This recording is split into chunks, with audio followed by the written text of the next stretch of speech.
ఇప్పుడు ఎట్లయితే ముస్లింల ఐక్యత, క్రిస్టియన్ల ఐక్యత అనేటువంటి దానికి వస్తే హిందువులు ఐక్యంగా ఉన్నారు, వాళ్ళ ఓట్లు లేకపోతే మన కష్టం కాబట్టి వీళ్ళని వదిలేసి వీళ్ళ దగ్గరకు వస్తామనేటువంటి రోజులు వస్తాయని మీరు నమ్ముతున్నారా? ఇప్పుడున్నటువంటి కాలంలో అట్లీస్ట్ ఈ కొద్ది కాలంలో గత 10 ఏళ్ళుగా చూస్తున్నారు కదా. చూస్తున్నా. హిందువు లోభం వదిలితే, లాభం వదిలితే, ధర్మం తెలిస్తే, తెలియజెబితే మార్పు వస్తుంటారు. కానీ తెలియజెప్పేవాడు ఏడు సార్.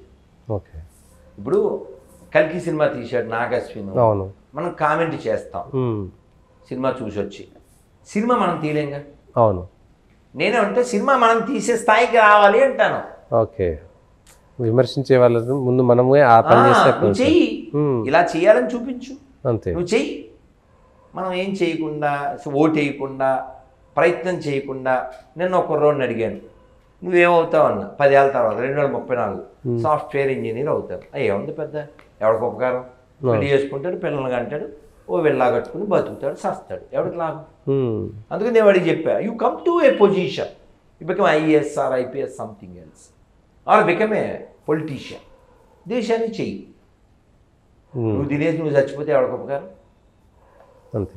అందుకని ఓవైసీ చెప్పాడు అతని వీడియోలో, ఎంత దాకా చదివిన చదువులు చాలు, ఇకపైన అందరూ లాయర్లు చదవండి అని చెప్పాడు.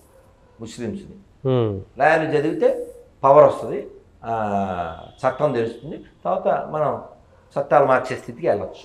కేరళలో అది నడుస్తుంది కదా, ముస్లింలకు IASలు IPSలు కావాలనేటువంటి దాంతో వాళ్ళు పూర్తిగా IASలు IPSలు ఇప్పటికే 12 మంది 13 మంది ప్లస్ జడ్జిలు అవ్వడం. మనకేమొద్దు, జడ్జిలే అవ్వాలి. ఈ దేశంలో జడ్జిలు IASలు IPSలే దేశాన్ని నడిపిస్తున్నారు, రాజకీయం ఎట్లా చేస్తాము దాంట్లో ఉంటే ఈ దేశాన్ని మనం ఇంకా తొందరగా పోవచ్చు అనేటువంటిది నడుస్తుంది సార్. నేనేమంటా అంటే వాళ్ళకు గోల్ ఉంది సార్. ఓకే, నీకు ఏం గోల్ ఉందంటే, మా 2 పిల్లలకి ప్రభుత్వ ఉద్యోగం వస్తే చాలు, అది నీ గోల్. అంతే.